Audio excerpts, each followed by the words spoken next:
Oh dear. I have still got a terrible cold, Meg. And my foot is so it's early Saturday evening, 9:45. I'm going to bed soon. I've already been to bed actually, so I'm being a good boy. Doused up with vitamin C, and I've even got some really good cotter. Now, why I'm doing this video is, the incident on your last visit, where your visit was interrupted by a phone call, which I deliberately let you hear because I put the phone on speakerphone.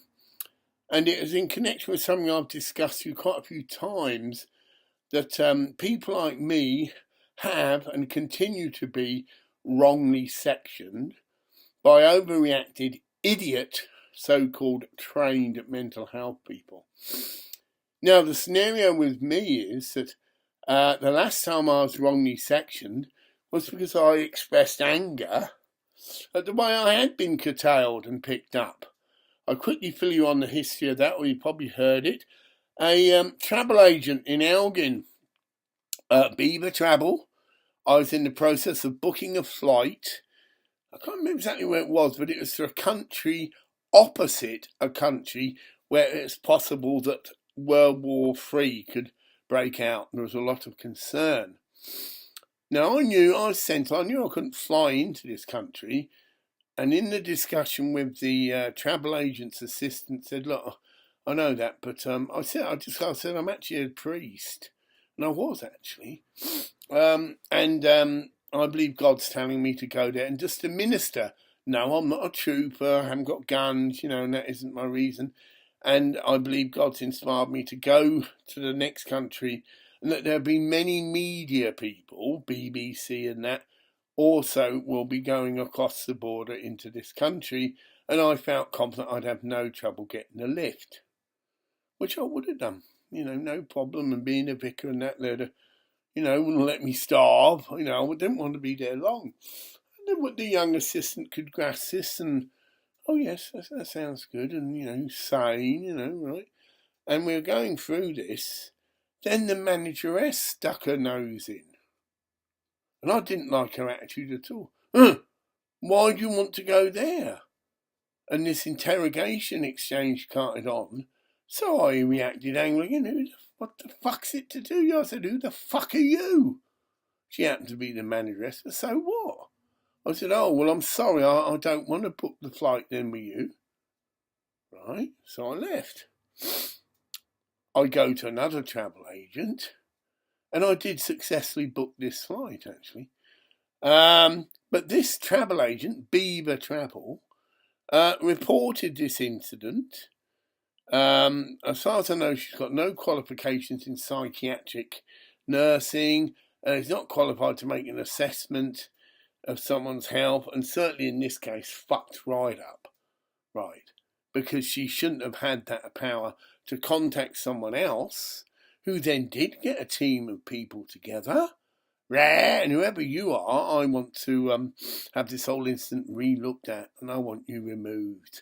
You're not fit, as far as I'm concerned, to wipe people's asses, let alone be in any position of power.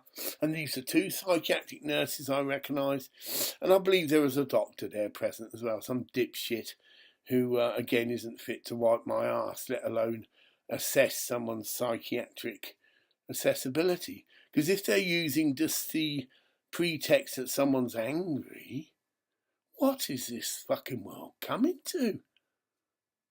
I mean, what is it? Anyway, I continue, Meg, because of this negative incident where I was actually sectioned, where I had to contest the section, where I kept my cool and was as cool as a goose, because the people in Aberdeen weren't the people. I knew this. So I was very polite, courteous, asked every day, has my case been reviewed? So I put an immediate objection to the decision. 2 days before this was meant to go to court, because I very quickly got someone in there. I was a bit of a mental health campaigner myself, and I knew the process. And there was, so someone came to see me and took a statement, and we formally objected against the sectioning. It was dropped. No explanation, no sorry, nothing. So Miss Clark, you're free to go. So of course I left. But anyway, Meg, because of this, I believe I'm entitled to nominate someone, with their permission, to act as someone I can trust, my special designated person, and if I have any more trouble from any of these idiots again, I can immediately call for you to be present. So hypothetically, these idiots, again, try to illegally incarcerate me. I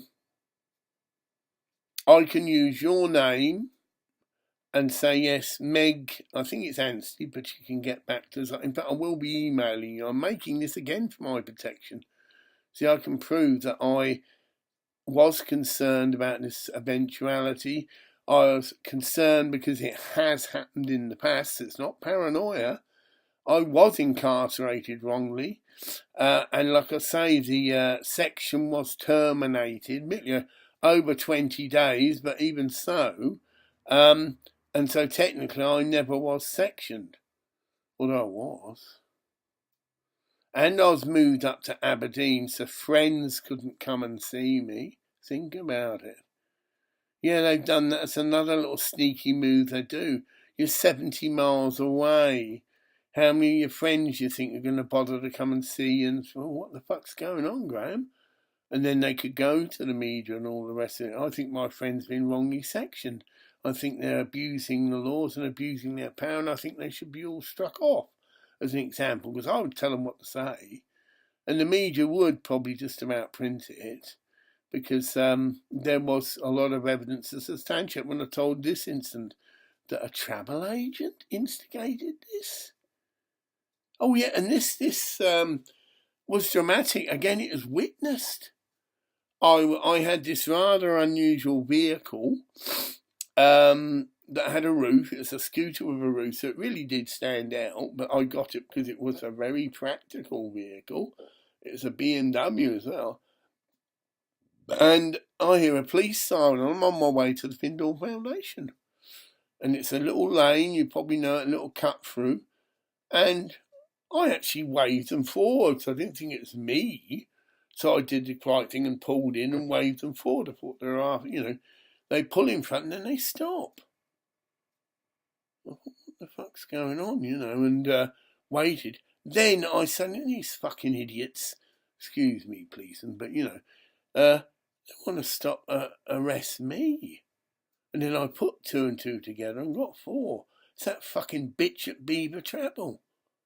And it was. Right, I didn't tell this story, yeah.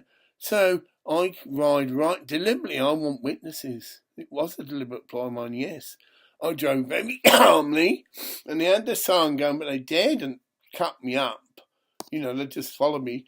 And I drove right into the Blue Cafe sort of outside seating bit. It's concreted. People will know what I meant. And I stopped. And this is something out of some movie. You don't think I was armed. Stop! Hands out! I was handcuffed. Then they had this ridiculous scenario trying to get me out the vehicle, and it hurt. And everyone was, it was quite a dramatic event, imagine it. Then I turned round to one man of the community, David Thing, and said, this is wrong, mate. Everyone else was just freaked out, but I said, no, this is really wrong. And he did make, I heard later, some inquiries of what's going on with this incident with Mr. Clark. Was there need to him to be handcuffed? And he seemed to be treating as if he is some dangerous threat. Oh yeah, this woman had really put the knife in and said that, in her opinion, I was a terrorist and I was going to help these terrorists. What a load of fucking shit. Yeah. And so I was arrested by the police. My bike had to be left there. And then I'm taken, the story. Then I'm taken to the police station and put in a cell. Now, in this time, I was getting obviously a bit angry because I'd already had my rights transgressed. I'd been arrested by the police for, as I can see, doing nothing. I wasn't speeding. And I told the police, and, oh yeah, this is a point. I said, look, I prophesied what's going to happen. I said, I'm very calm with you because I realise this is not you, but the people who are responsible for this, I am very angry at. Okay? Now, when they make an appearance, I am going to express anger.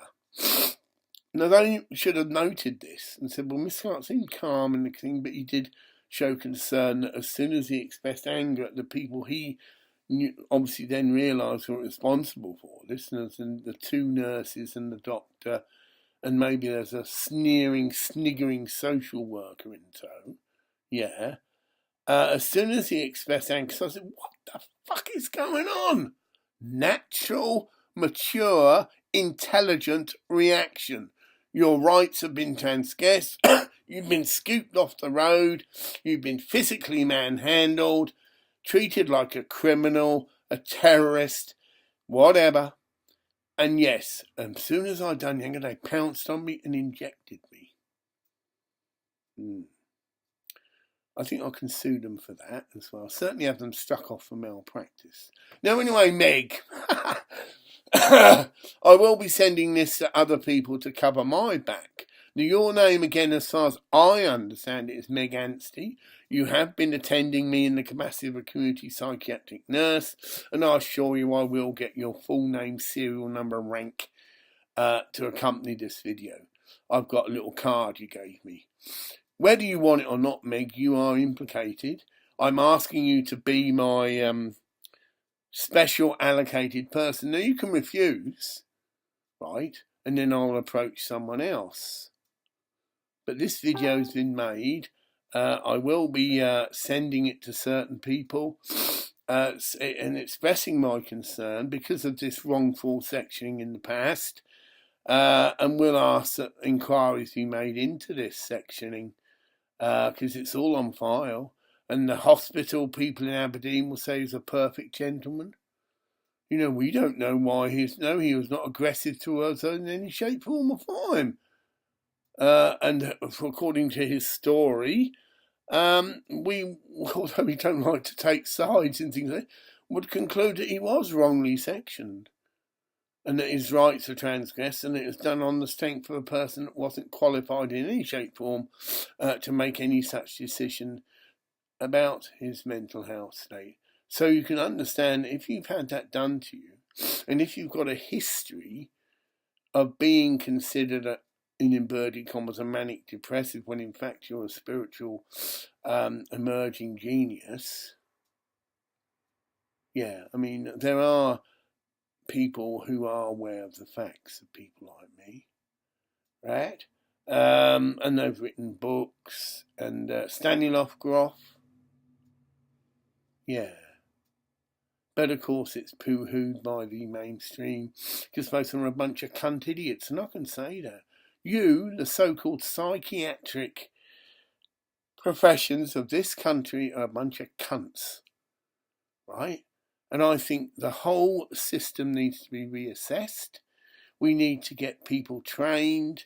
There should be a strong element of peer support in this, so that people like me who have gone through, in inverted commas, psychosis, should be accredited with the knowledge and the experience necessary. And we should be paid to train non-people, and we should have the final say. Because we can thus a fucking idiot, an arrogant dipshit, or whatever other label you want to put on, a mile away and say, no, this cunt's not suitable. I don't care if he's even passed the academic test. He's a fucking dipshit, or she's a dipshit, and I'm not going to approve that appointment as a psychiatric worker. This is happening in America. There are peer support workers, and we go back to this other incident I shared about. I was a peer support worker when I ran the Shamanic Studios, and I was wrongly dismissed, had my project's funds removed, not in a fair, open, equal manner. This person was paid a salary. There's no way, if his figures weren't being doctored, that he could equate having 25 people or what it was a year. It's the same cunts doing the same course 3 or 4 times, and all of that can be proven. So we're back to Mrs. Fowler. Yeah, I want that bitch removed. I want her demoted. and chucked out, quite frankly, and all the other idiots that were involved in that decision to terminate the funding for it's called, well, the charity was called Shamanic Studios, but the project was called RAP, Recording Arts Project. I think that's all for now, Meg. Like I say, this is mainly just on record that I'm requesting that you act in this capacity. I will phone you up if I can phone you on a Saturday, but I doubt it. And contact and speak with you directly. So bye for now.